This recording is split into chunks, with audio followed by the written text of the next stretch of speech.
못하고. 근데 특강의 의미가 시험 임박해가지고 토요일, 일요일 날 집에서 도저히 공부가 안 된다. 이런 분들이 주로 오시고, 그리고 이제 공부를 많이 하신 분들은 어차피 공부했던 부분하고 중복되는 부분이에요. 그래서 공부를 많이 하신 분들은 했던 것 종합적으로 정리하는 시간이 특강 시간이고, 조금 공부가 덜 됐다 하시는 분들은 지금부터 이 모든 것들을 교재에 나와 있는, 업무방법서에 나와 있는 모든 것을 다 본다는 것은 실질적으로, 물리적으로, 시간상 조금 힘들다. 그래서 중요한 것들 여기서 맥을 짚어서 여러분들이 공부하는 그런 의미가 있거든요.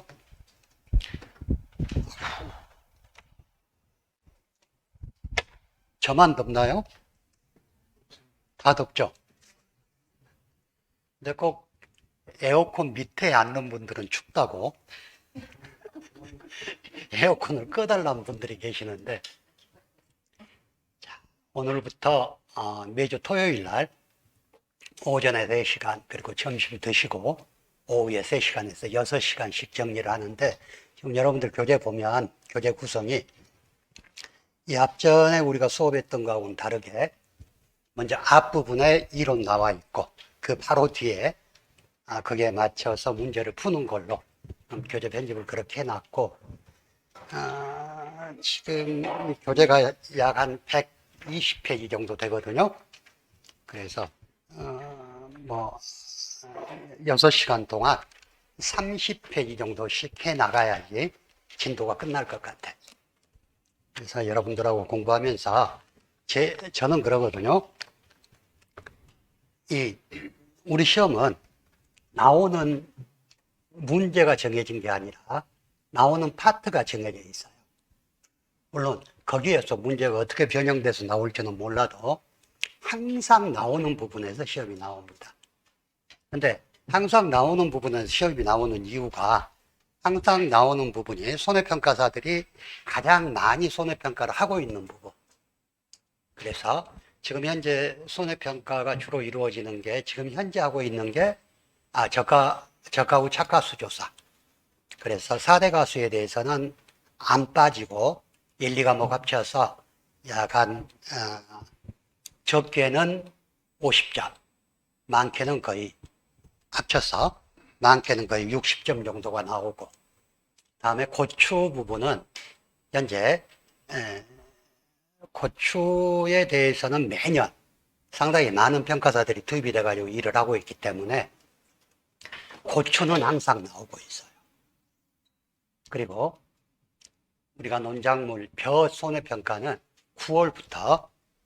9월 말부터 시작해서 거의 11월 초까지 전 평가사들이 투입이 돼가지고 일을 하기 때문에 벼 부분도 실질적으로 40에서 50점.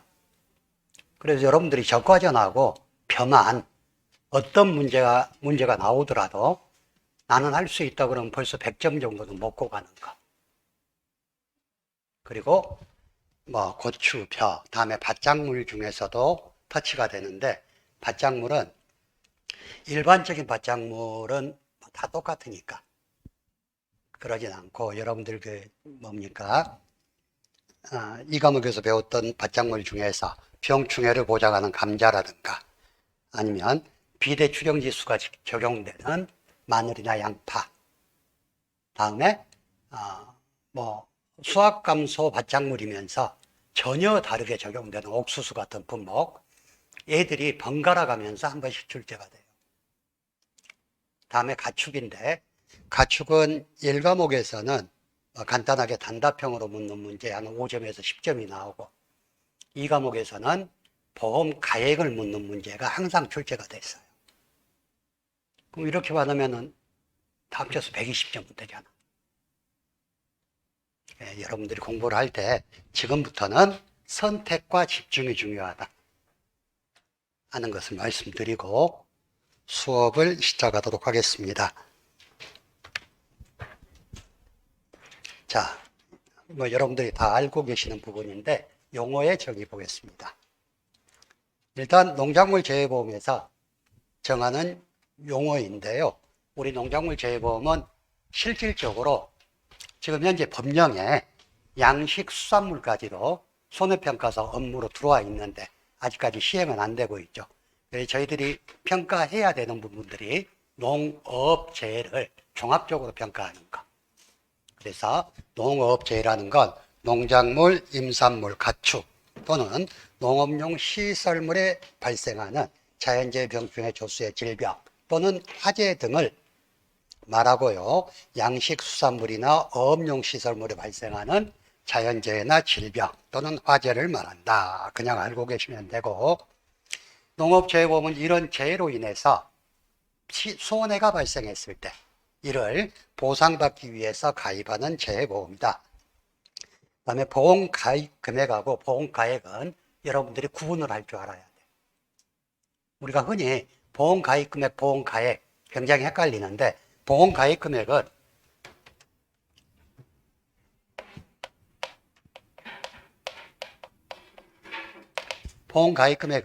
계약자하고 보험자가 보험에 가입하면서 약속한 금액이에요. 자, 계약자는, 자, 나는 보험에 500만 원만 가입하겠다. 물론 일정 범위 내겠지. 자기가 만약에 가입 수확량이 결정이 됐다면 그 가입 수확량의 50%에서 100% 사이에서 보험 계약자가 가입 수확량을 결정할 수 있잖아요. 그래서 그 가입 수확량을 결정해서 킬로그램당 평균 단가로 곱해서 나는 500만 원만 가입하겠다고 가입했다면 보험자는 그래 500만 원만 가입해. 이렇게 해서 보험 가입이 되면 어떤 문제가 생기냐. 이 사람이 500만 원보다 더 많은 농사를 짓고 있는데 그냥 500만 원만 했어요. 근데 그 모든 농사가 다 망그러져 버렸어. 그러면 손해는 500보다 더 날 수 있겠죠. 뭐 700이나 800 정도도 손해가 날 수 있겠지. 그러면 보험자로서는 보험 가입 금액에 갖는 의미는 얼마가 손해를 나든 간에 보험에서 보상해 줄 수 있는 최대 한도액이에요. 그래서 보험금은 보험 가입 금액을 초과해서 지출할 수가 없는 거. 근데 보험 가액이라는 것은 보험 목적물이 가지고 있는 가치. 만약 이 보험 목적물이 완전히 망가졌을 때 얼마의 가치가 손해를 받느냐는 거. 이하고 보험금하고 일정 부분 물론 보험 가액의 100%를 보험에 가입했다면 이 가액만큼 보험금이 나오겠지만 이 가액에 80%만 가입했다면 이 80%가 보험 가입 금액이고 얘는 보험 가입이 되는 거. 즉 보험 가입 금액은 계약자와 보험자가 서로 협의해서 약속한 금액이기 때문에 보험사고 시 보험사가 보상할 수 있는 보험의 최대 한도액이라는 거. 그래서 가액하고 가입 금액은 달라요. 계약자 부담보험료는 우리 농작물 재해보험은 정책보험이니까 보험료의 50% 대부분의 작물이 50%를 국가에서 지원을 하고 또 지자체에서 30에서 40% 정도를 지원을 합니다. 그래서 산출된 보험료에서 정부지원보험료, 지자체 지원보험료를 모두 제외하고 계약자가 실질적으로 납부하는 보험료가 얼마냐. 이게 계약자 부담보험료고요. 보험금은 보험사고 발생 시에 보험자가 계약자 사이에 약정한 금액으로 사고 발생 시에 지급되는 금액을 말하고, 시범사업은 여러분들이 한번 봐두세요. 우리 농작물 재해보험은 사업이 본사업하고 시범사업으로 나뉩니다.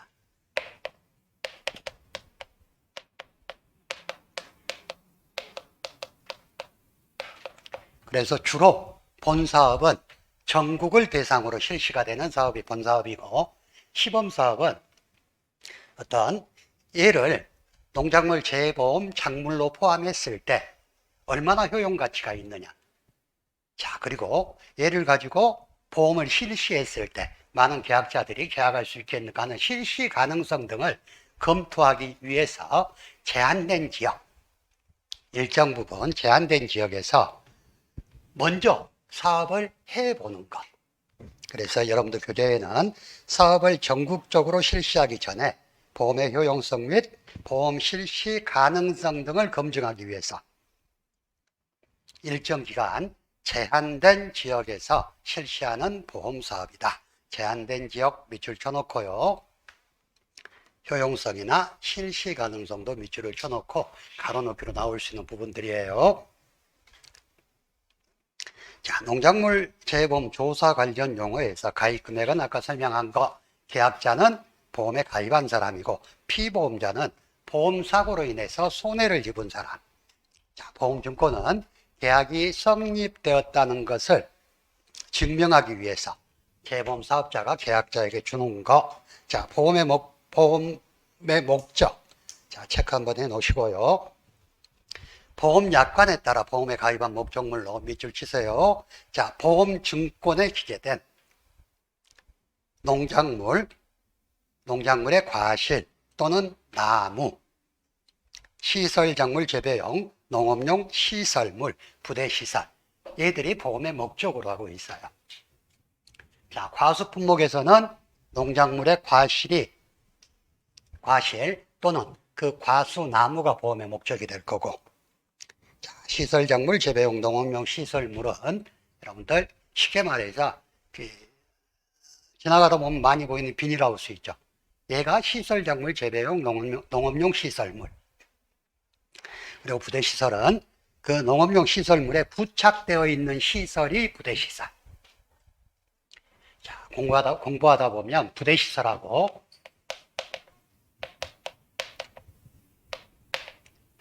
동산이란 말이 나옵니다. 농업용 이 부대시설과 동산을 구분하는 가장 큰 것은 그 시설에 부착이 되어 있느냐 아니면 놓여 있느냐 하는 구분. 예를 들어서 농업용 시설물에 부착돼서 함부로 떼었다 붙였다 하기가 힘들어, 옮기기도 힘들어 하는 건 부대시설로 취급을 하고요. 농업용 시설물에 어떤 바닥이나 어떤 시설물에 부착되어 있지 않고 놓여져 있는 것, 얘는 동산으로 봅니다.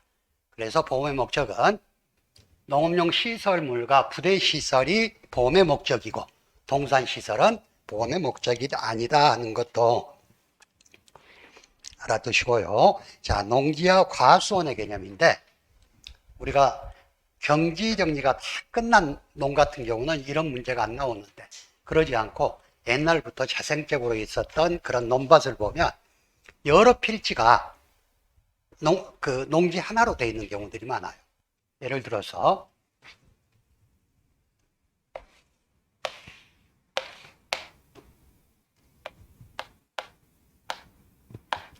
2500제곱미터에 콩밭이 있는데 얘가 한 필지로 되어 있는 게 아니라 이렇게 세 필지로 나눠져 있다. 1번지, 2번지, 3번지. 이렇다 하더라도 그 한 덩어리의 토지에 하나의 작물이 심어져 있다면 얘는 하나의 농지로 본다, 이거. 그러니까 결론적으로 필지와는 아무 상관이 없죠. 근데 거꾸로 얘가 1번지 토지예요. 1번지 토지인데 한 작물만 심기는 뭐해서 여기에다 콩 심고 여기에다 옥수수 심고 여기다 팥을 심었다. 이러면 한 필지의 토지이지만 농지는 3개가 되는 거. 농지의 개념은 필지와는 상관이 없다. 과수원도 마찬가지. 과수원도 옛날 과수원 보면 제가 평가하면서 필지가 7개까지 나눠지는 거 봤어요. 뭐 국어부터 시작해서. 그렇지만 평가할 때는 원장에 보면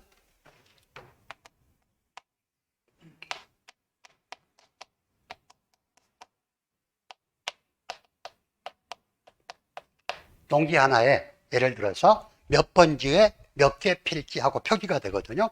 이러면 농지가 7개란 말이 아니라 농지는 1개인데 필지가 여러 개가 있다는 거.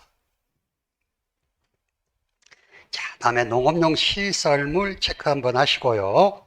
시설작물 재배용으로 사용되는 밑줄, 구조체 및 피복제로 구성된 시설. 구조체만 있다거나 뭐 피복제만 있다거나 이러면 농업용 시설물이 아니다.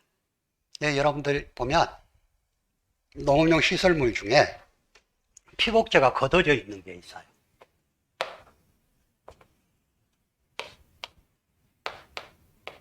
이런데 이 피복제가 싹 걷어져 있어. 골조만 서 있어. 주로 이제 시골에 가서 보면 얘를 이동식 농업용 시설물이라고 이야기해요. 자, 1년 중 몇 개월만 시설하우스 농사를 짓고 나머지는 피복제를 걷어내고 안에다가 노지 작물을 심는 그런 하우스들. 그래서 만약 얘가 피복제가 없다 그러면 얘는 농업용 시설물이 아니란 이야기. 그래서 농업용 시설물은 반드시 구조체와 피복제가 같이 존재해야지 농업용 시설물이 된다. 자, 그래서 여러분들 고추 같은 경우에 여러분들 공부할 때 고추는 보험의 목적이 노지 홍고추예요. 노지에서 재배하는 터널 재배나 노지 재배 방법으로 재배하는 홍고추가 보험의 목적이거든요. 그래서 고추 손해평가를 나가다 보면 가끔 이런 하우스 안에 고추가 심어져 있는 게 있어. 근데 피복제는 없어요. 피복제는 싹 걷어내버리고 안에다 고추 농사를 짓고 고추 농사가 끝나면 다시 피복제를 씌워서 시설 농업을 하시는 분들도 많거든요. 자, 구조체는 그러면 뭐냐?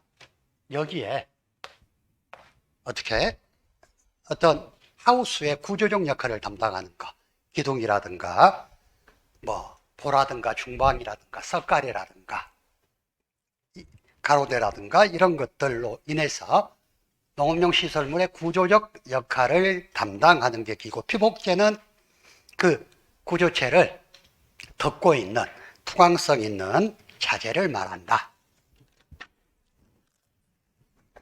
자, 부대시설은 아까 잠깐 설명드렸죠. 시설 작물 재배를 위해서 농업용 시설물에 설치되어 있는 시설, 부착되어 있는 시설이 부대시설이고, 동산시설은 농업용 시설물 내 지면이나 구조체에 고정되어 있지 않고 이동이 자유로운 시설이 동산이다. 자, 환급금인데요. 체크해 두시고요. 어쩔 때 환급금을 주는지, 계약이 무효가 됐다거나 또는 계약이 해지가 됐다거나 또는 계약이 효력이 상실되었을 때 계약자 부담 보험료를 환급해 줍니다. 그래서 환급금 지급 사유 세 가지를 쓰시오 그러면 계약의 무효, 효력 상실, 해지 뭐 이 정도의 답을 써야 되겠죠. 환급금은 무효, 효력 상실, 해지 등에 의하여 환급하는 금액이다. 자, 자기부담금인데요. 여러분들이 자기부담금은 다 알 수 있겠죠. 자, 손해액 중 보험가입 시 일정한 비율로 계약자가 나 어느 정도 소규모 작은 손해는 내가 부담하겠습니다 하고 정해놓은 돈이 자기부담금이에요. 근데 중요한 거 그 밑에 당구장 표시 자기부담 제도가 왜 있느냐 하는 거. 자, 자기부담 제도는 소액 손해의 보험 처리를 배제함으로써 비합리적인 운영비 지출의 억제. 두 번째, 계약자 보험료의 전략. 세 번째, 피보험자의 도덕적 위험 축소 및 방관적 위험의 배제 등의 효과를 위해서 있다. 자, 농작물 재해보험 자기부담 제도에 자기부담 제도를 두는 이유에 대해서 서술하시오 한다면 여러분들이 이걸 써야 되겠지. 비합리적인 운영비 지출의 억제, 계약자 보험료 전략, 피보험자의 도덕적 위험 축소, 방관적 위험의 배제. 즉 결론적으로 이런 것들이 가입자의 도덕적 해이를 방지하기 위해서 두는 제도다. 만약 자기부담 제도가 없다면 그냥 보험에 가입해서 아무것도 안 해버릴 수 있겠죠. 아무리 작은 손해도 전부 보험회사 뭐 보장을 해준다고 생각을 하면. 그래서 그런 것들을 방지하기 위해서 자기부담 제도를 두는데, 도덕적 해이라는 게 그런 거. 아무것도 안 해버리고 보험에 떠맡기는 거. 다음에 이 작은 손해까지, 아주 경미한 손해까지 보장을 해주다 보면 보험료가 올라갈 수밖에 없겠죠. 이런 것들을 배제하기 위해서 두는 제도다 하는 거 체크해 두시고요. 자, 보험사고는 보험금 지급을 약정한 밑줄 우연한 사고여야 됩니다. 자, 보험의 대상으로 하는 것, 필연적 사고가 보험의 대상이 아니에요. 사람이 살다 보면 누구나 90 가까이 되면 누구나 다 자연사 하잖아요. 그것은 필연적인 일이고, 그래서 걔는 보험의 목적이 될 수가 없어. 우연한 사고, 어쩌다가 당할 수 있는 사고.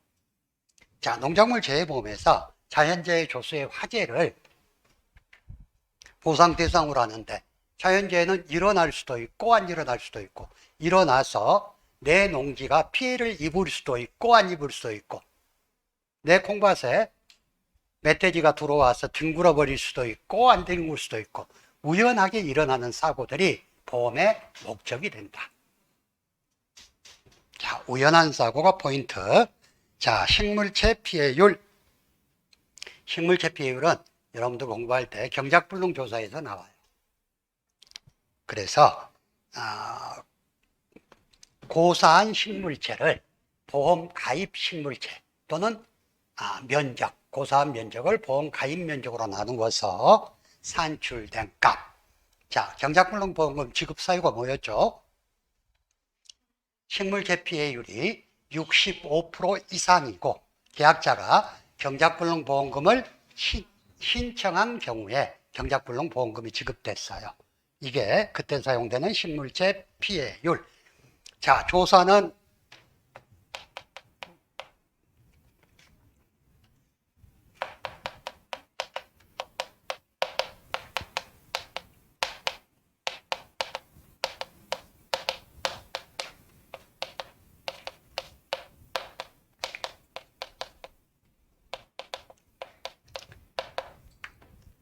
우리가 교재에서 배우는 조사는 4가지가 있어.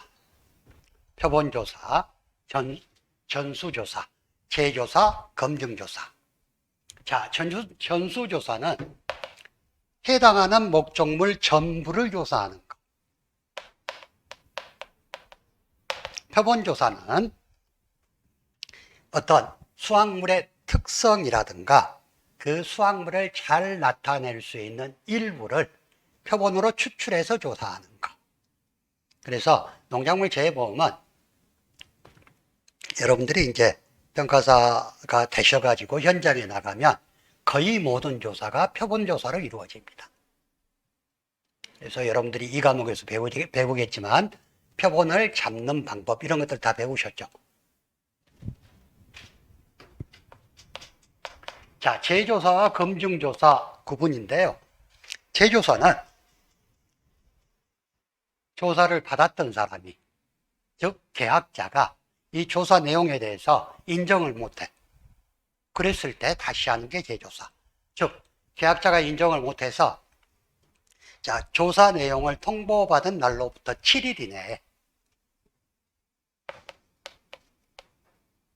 손해평가가 잘못되었다든지 아니면 부당하다든지 하는 자료를 제출하면서 재조사를 요청했을 때 보험사업자는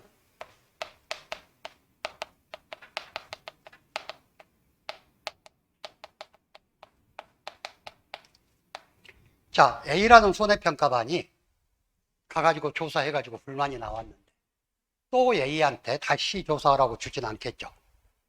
그래서 이때는 다른 손해평가반을 구성해서 조사를 다시 하게 하는 게 재조사. 자, 검증조사는 누가 이의제기한 건 아니에요. 손해평가반이 조사한 게 제대로 됐는지 안 됐는지를 재보험 사업자라든가 이런 사람들이 말 그대로 검증하는 조사. 그래서 올해부터는 지금 검증조사가 굉장히 까다로워져 가지고 지금 평가사들이 상당히 신경을 많이 쓰고 있어요. 그래서 얘는 요청이 없어도 하는 거. 얘는 계약자가 손해평가에 대한 결과에 대해서 이의를 제기해서 7일 이내에 손해평가가 잘못되었다는 걸 증명할 수 있는 사진이나 이런 것들을 제출해서 다시 조사하는 게 재조사다. 재조사는 반드시 다른 손해평가반이 평가를 한다. 자, 다음에 수확량에 대한 이야기인데, 여러분들 표준 수확량이니 평년 수확량이니 가입 수확량이니 막 헷갈리죠. 자, 그냥 이렇게 구분하게. 자, 평년 수확량은 가입연도 직전 5개년에 실제 수확량과 표준 수확량의 가입 횟수를 가중평가하여 산출된 해당 농지의 밑줄 기대되는 수확량,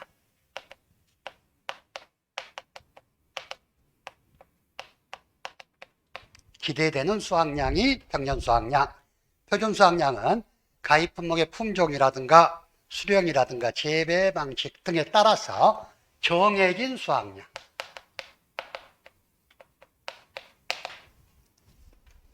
그래서 여러분들 평년 수확량은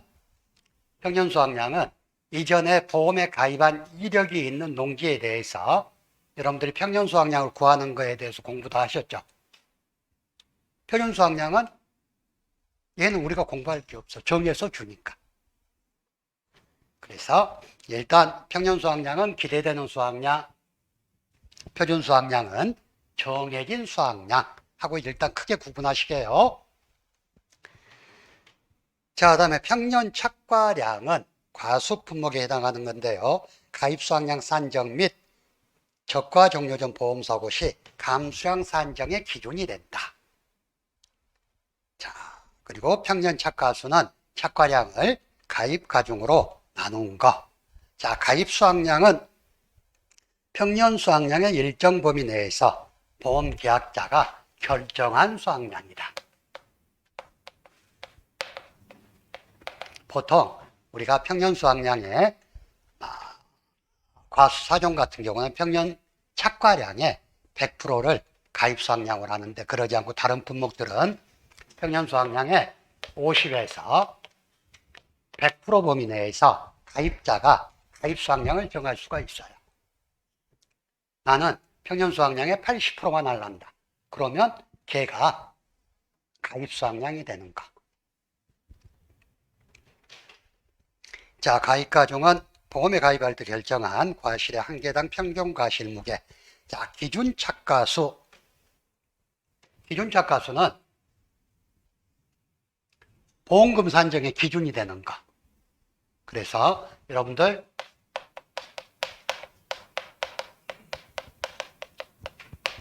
자, 지금 평가사들이 저가 후 착과수 조사를 하고 있는데, 기준 착과수를 구하는 방법은 두 가지가 있다 그랬죠. 네? 기준 착과수를 구하는 방법. 적과 전 사고가 없을 때 기준 착과수가 어떤 거냐? 적과 전 사고가 있을 때 기준 착과수가 어떤 거냐? 적과 전 사고가 없을 때는 적과 후 착과수 조사를 한 결과 적과 후 착과수가 기준 착과수. 적과 전 사고가 있었다. 그럴 때는 적과 후 착과수 플러스 착과 감소 과실수가 기준 착과수가 된다 그랬어. 그래서 이 기준 착과수는 보험금 산정을 가수원별로 기준 과실수를 정해요. 그 시기가 지금. 그래 평가사들이 적과 후 착과수 조사를 해가지고, 아, 여기는 적과 전에 사고가 없었는데 기준 착과수가 평년 착과수가 5만 개인데 적과 후 착과수 조사를 해보니까 사고가 없었는데 평년 착과수가 3만 개밖에 안 나왔다. 아니, 적과 후 착과수가 3만 개밖에 안 나왔다. 그러면 이 3만 개가 기준 착과수가 되는 거. 그래서 모든 보험금은 이 3만 개를 기준으로 보험금이 지급되는 거예요. 그래서 기준차가수. 근데 올해 같은 경우는 봄에 냉해도 좀 있었고 우박 피해도 있었고 좀 피해가 많아요. 그래서 적과 전에 보험사고를 신고한 가수원에 대해서는 적가 후착가수 조사를 할 때 적가 후착가수에 플러스 착과 감소 과실수, 적과 전 보험사고로 인해서 감소한 가실수까지 더해주는 게 기준착가수. 자, 기준수확량은 기준착가수의 가입가중을 곱한 거고요. 적가 후착가수는 통상적인 조가 및 자연낙과 종료 시점의 착가수, 저가하고 자연낙과 밑줄 쳐놓으시고, 저가 후 착가량은 여기에다가 가입 과중을 곱해서 산출한 거. 자, 감수 과실수는 보상하는 자연재해로 인해서 감수한 가실수가 감수 과실수, 감수량은 여기에다 가입 과중을 곱한 거. 자, 미보상 감수량은 보상하는 제2의 원인으로 감소되었다고 생각되는 거. 자, 생산비, 보장 생산비는 좀 보게요. 생산비는 자, 보장 방식이 생산비 보장 방식인 품목들에 있어서 투입되는 작물의 생산을 위해서 투입되는 모든 금액이 생산비예요. 근데 그 밑에 보면 보장 생산비가 있네.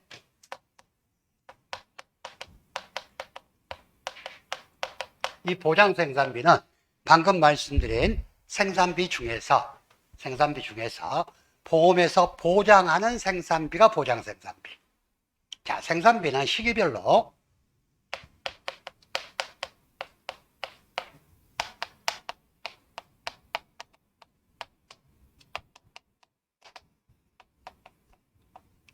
준비기 생산비, 생장기 생산비, 다음에 수확기 생산비 이렇게 구분을 합니다. 자, 준비기라는 건 고추를 예로 들어서 고추를 밭에 정식하기 전까지 들어갈 거 아니야. 농지도 뭐 갈아야지, 퇴비도 넣어야지, 기초적으로 이런 게 준비기 생산비. 생장기 생산비란 고추나무를 땅에다 심었어. 그리고 나서 수확할 때까지 들어간 돈. 수확기 생산비는 자, 고추를 따기 시작해요. 즉 수확 개시일부터 수확 종료일까지 들어간 돈. 근데 우리 보험에서는 수확기에 투입되는 생산비는 수확과 더불어 회수되므로 보장하지 않는다 이랬어. 왜? 고추를 따가지고 바로 판매를 하니까 수확기에 들어간 생산비가 다 회수가 될 거 아니에요. 그래서 얘는 보험에서 보장하는 생산비가 아니에요. 그래서 보장 생산비라 그러면 준비기 생산비와 생장기 생산비를 더한 값이 보장 생산비다. 여러분들 교재에는 생산비에서 수확기에 발생하는 생산비를 제외한 값. 여기서 말하는 생산비는 보통 우리가 표준 생산비라고 이야기를 해요. 표준 생산비 그러면 준비기, 생장기, 수확기 얘를 전부 더한 거. 보장 생산비 그러면 얘를 제외하고 나머지 준비기와 생장기 생산비만 나타낸다는 거. 자, 가입 가격, 표준 가격, 기준 가격, 수확기 가격이 나오는데요.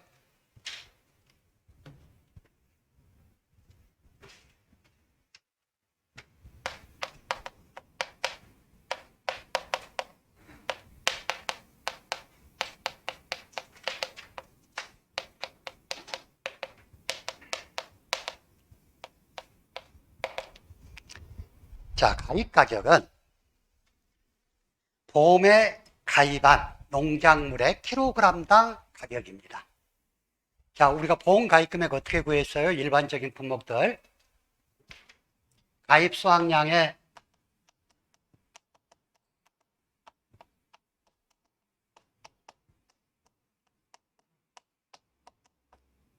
가입 가격을 곱해서 구했죠.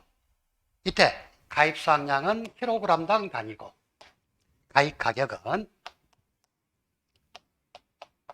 킬로그램당 가격이었어. 이게 일반적인 품목. 자, 표준 가격은 어디에 적용됐어요? 벼 품목. 그래서 벼 품목의 보험 가입 금액은 가입 가격 대신에 표준 가격을 사용한다 그랬죠. 표준 가격 구하는 방법.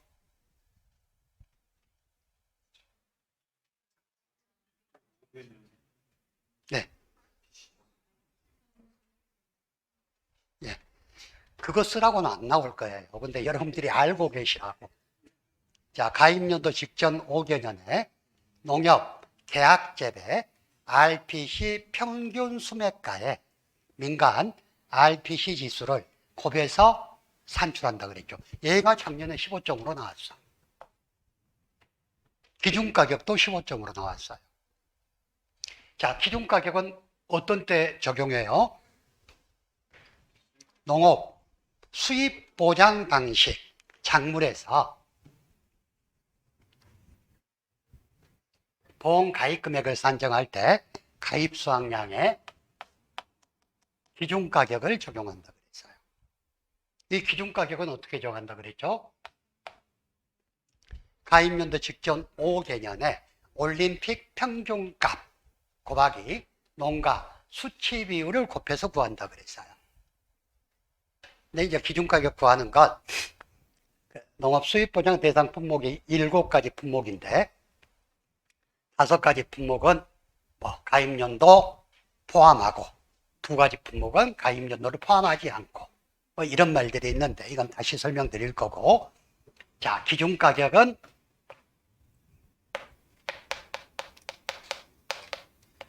농업 수입 보장 품목에 적용되는 이야기다. 자, 수확기 가격도 수입 보장 품목에 적용이 되는데 수확기에 킬로그램당 가격이 수확기 가격이다. 자, 다음에 실제 결과 주수, 고사 주수, 미보상 주수, 기수학 주수, 얘들은 이 과목에 나오는 단어들이요. 실제 결과 주수는 보험 가입 현재, 가입일 현재, 가수원에 심어진 모든 나무수. 다만 인수 조건에 따라서 보험에 가입할 수 없는 유목이라든가 제한 품목들은 제외한다 하는 거. 고사주수는 보상하는 손해로 죽은 나무예요. 보상하는 손해. 그럼 미보상 주수는 보상하는 손해 이익의 원인으로 죽은 나무. 자, 다음에 기수학 주수는 실제 결과 주수 중에 조사 1현재 이미 수확을 해버린 나무들. 수확불능 주수는 고사 주수하고 다릅니다. 수확불능 주수는 나무가 죽지는 않았어요. 근데 보험에서 정하는 것 이상의 피해가 있어서 나무가 죽지는 않았으나 죽지는 않고 올해는 수확이 불가능하나 향후 수확이 가능할 것 같은 거. 그래서 여러분들 나무 피해율을 구할 때는 고사 주수만 피해 주수가 되는 거지 수확불능 주수는 안 들어간다 그랬죠. 자, 조사 대상 주수는 실제 결과 주수에서 밑줄 고사나무, 미보상나무, 수확 완료나무, 수확 불능나무를 빼고 조사 대상 주수를 정한다. 자, 실제 경작 면적, 가입 일자를 기준으로 얘는 이제 아까 실제 결과 주수하고 똑같은 개념으로 보면 되겠지. 가입 일자를 기준으로 실제 경작이 이루어지고 있는 모든 면적. 그래서 똑같이 수확 불능 면적이라든가 아니면 타작물 면적, 미보상 면적, 기수학 면적들을 다 합쳐서 얘가 실제 경작 면적이 되는 거. 자, 수확 불능 고사 면적은 보상하는 손해로 없어진 거. 타작물, 미보상 여러분들 보시고요. 자, 꽂는 분화 밑줄 한번 쳐놓게요. 영양 조건, 기간, 기온, 일조 시간 따위에 필요 조건이 닫혀서 꽃눈이 형성되는 현상이다. 자, 시험 문제에 이렇게 나와. 예를 들어서 꽃눈 분화에 필요 조건에 대해서 서술하시오. 그런다면 기온, 기간, 일조 시간, 영양 조건 얘가 다 맞아떨어져야지 꽂는 분화가 이루어진다. 얘가 꽂는 분화의 필요 조건이다. 요즘 시험 추세가 가로넣기를 조금 줄이고 이렇게 단답형으로 나오는 경우가 많아요. 그래서 단답형으로 나올 수 있는 문제들 아까 환급금 지급사유, 꽂는 분화 필요 조건 이런 것들은 단답형으로 내기가 아주 좋은 문제들이니까 꼭 관심 갖고 봐두세요.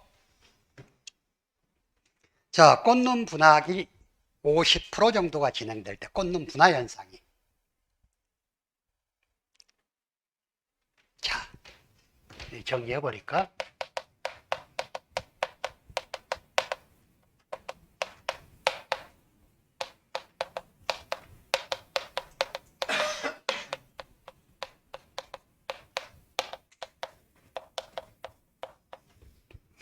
자, 우리 책에 나오는 뭐뭐키로 끝나는 기간은 꽂는 분화기, 발화기, 신초발화기, 출수기 이런 것들. 옛날에는 계약에도 있었는데 계약에는 이제 안 보여. 그런데 얘들은 꽂는 분화 현상이 50% 정도 진행된 때, 발화기는 발화 현상이 50% 정도 진행될 때, 얘도 신초발화가 50% 정도 진행될 때가 꽂는 분화기, 발화기, 신초발화기. 근데 출수기는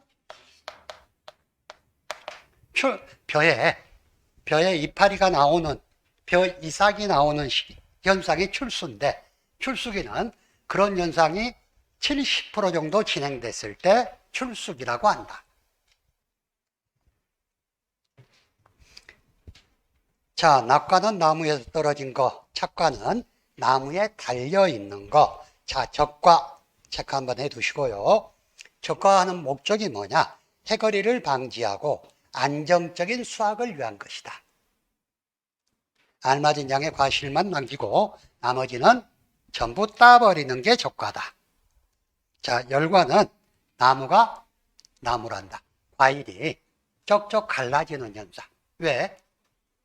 수분을 머금고 있다가 고온이 지속될 경우에 나무가 터지는 거. 꼭 나무라 그런다. 과일이 터지는 거. 얘가 열과. 자, 발화는 꽃 또는 잎의 눈의 인편이 1에서 2mm 정도, 1에서 2mm 밑줄 줘놓으세요. 자라기 시작하는 현상. 신초발화기는 아까 말씀드렸죠. 50% 정도. 수확기는 가수원이 위치한 곳에서 해당 목적물을 수확하는 시기. 자, 유실, 매몰, 도복, 절단 2분의 1, 신초, 절단, 침수, 소실, 소실의 2분의 1. 얘는 한번 같이 보게요. 자, 유실은 나무가 떠내려가 버린 거. 자, 매몰은 밑줄.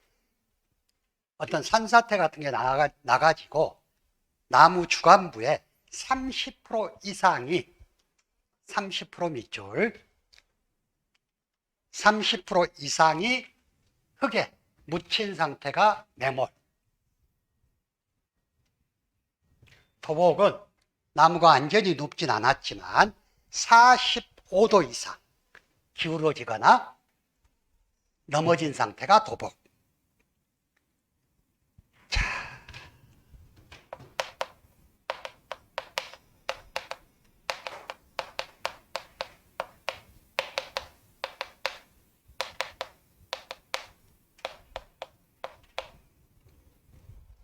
자, 절단이니, 절단 2분의 1이니, 뭐 소실이니, 소실 2분의 1이니 이런 단어들 있죠?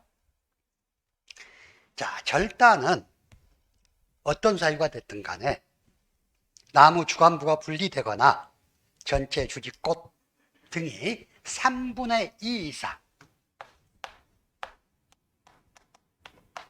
소실도 3분의 2 이상 불에 타버린 거.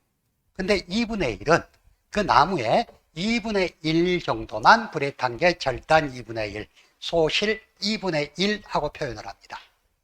완전 절단이나 완전 소실은 3분의 2 이상이 피해를 입었을 때.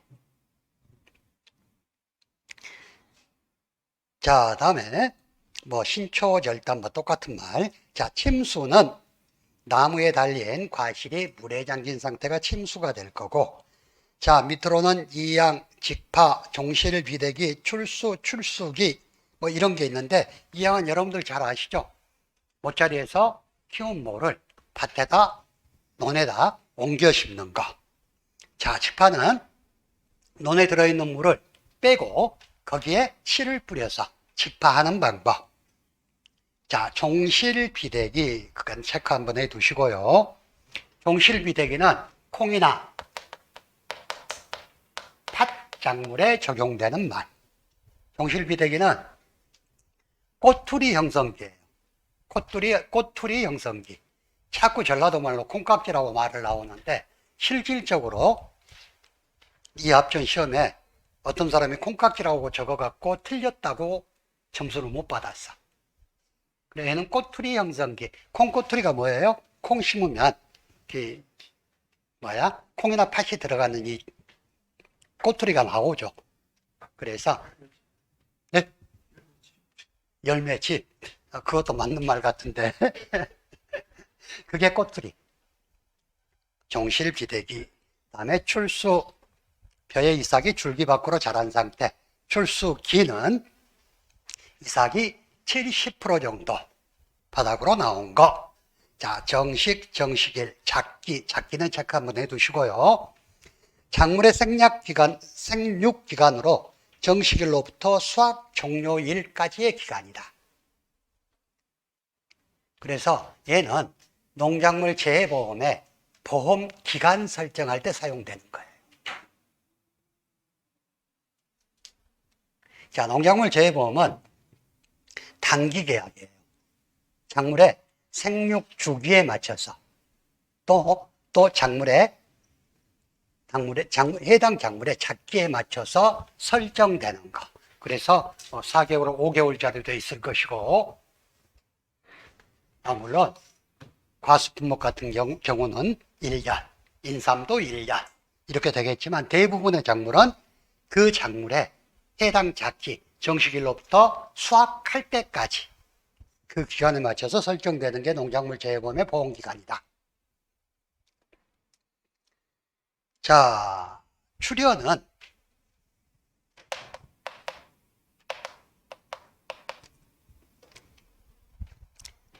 해당 농지에 씨앗을 뿌려. 그래가지고 이 씨앗이 안에서 발화가 돼가지고 농지 밖으로 살아서 나오는 게 출현. 그래서 우리가 출현율이란 단어를 쓰는데요. 출현율은 종자를 파종을 해서 농지 밖으로 나오는 비율을 출현율이라고 그래요. 자, 다시 공부하겠지만, 농작물 재해보험에서 우리는 출현율을 가지고 인수 제한하는 품목들이 몇 개가 있어요. 즉, 보험을 인수하려고 가서 보니까 얘가 싹 튼 게 해당 기준 미만이야. 그러면 보험에 안 받아주는 게 인수 제한이라고 그랬죠. 그래서 출현율 80% 미만이면 인수가 제한되는 품목, 85% 미만이면 인수가 제한되는 품목, 90% 미만이면 인수가 제한되는 품목들이 있다 그랬죠. 80% 미만이면 인수가 제한되는 거 어떤 거? 아니, 밀하고 보리. 자, 85% 미만이면 인수가 제한되는 거, 90% 미만이면 감자, 콩, 옥수수. 그런데 이 감자는 봄 재배 감자, 가을 재배 감자, 고랭지 재배 감자 전부 다 포함된다 그랬어요. 얘가 기출로 나올 때는 90% 미만이면 인수가 제한되는 품목 4가지를 쓰시오 하고 기출로 나왔어요. 그때는 감자 중에 가을 감자는 출연율로 인수 제한을 안 할 때. 그래서 혹시 시험에 자, 출연율이 90% 미만이면 인수가 제한되는 품목 5가지 이상 수시로 끝나면 여러분들은 봄 재배 감자, 가을 재배 감자, 고랭지 재배 감자, 다음에 콩, 옥수수 이렇게 적으셔야 되겠죠. 제가 옛날에 가을 감자는 출연율 인수 제한이 없을 때 4개 품목을 묻는 문제가 나왔었어요. 자, 다음에 평균 접종, 연단위 복리, 영업일, 다음에 잔존물 제거 비용은 여러분들 체크를 한번 해주세요. 자, 잔존물 제거 비용은 시설이나 축사에 대해서 나오는데, 잔존물 제거 비용 또는 잔존물 처리 비용이라고 이야기를 합니다. 얘는 사고 현장에서 잔존물의 해체 비용, 청소 비용, 또 차에 싣는 비용, 얘들을 보장하는 거예요. 그런데 청소 비용에서는 사고 인근 지역이나 사고 현장에 그 큰 가축이 거기에서 죽어서 조금 있다 보면 사고 현장이 오염될 수도 있겠죠. 그래서 오염 물질을 제거할 수도 있는데 청소 비용은 사고 현장이나 인근에 오염 물질 제거 비용은 포함되지 않는다.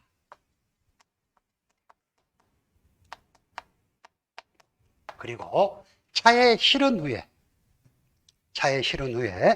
폐기물 처리 비용은 포함되지 않는다. 상차할 때까지, 차에 실을 때까지만 보장을 해주는 거.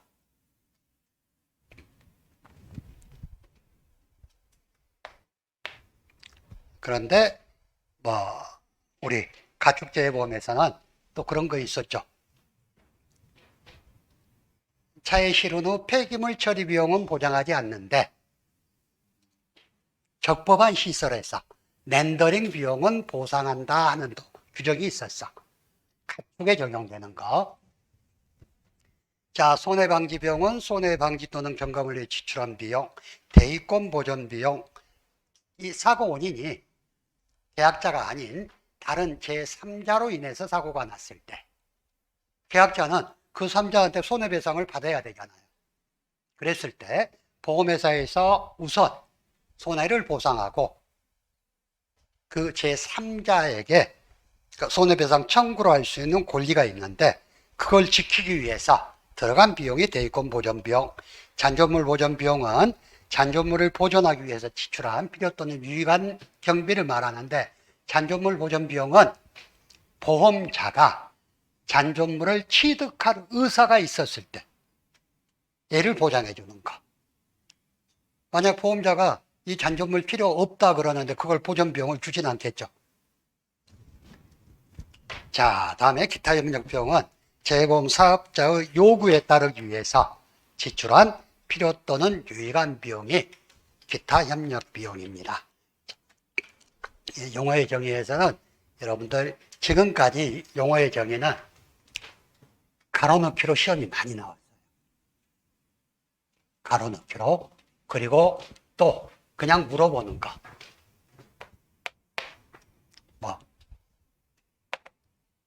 해당 지역의 품종, 수령, 경제학 형태에 따라서 정해진 수확량 해가지고 여기에 표준 수확량 이렇게 넣으라든지 이런 식으로 나오지 않으면 문장 안에 가로넣기로 보험료 환급금은 계약이 무효, 해지, 효력 상실이 되었을 때 지급한다. 이런 식으로 문제들이 나왔거든요. 그래서 요즘은 문제 추세가 지금 7회 때부터 그러는 것 같아요. 가로넣기보다는 단답형을 더 선호를 하는 것 같아요. 여러분들이 기출문제 보면. 근데 여러분들은 더 고마운 거. 제가 공부해 보면 가로넣기가 더 어려워요. 단답형이 훨씬 더 쉬워. 그러죠. 자, 한 10분 쉬었다가 보험의 이해 부분부터 다시 하겠습니다.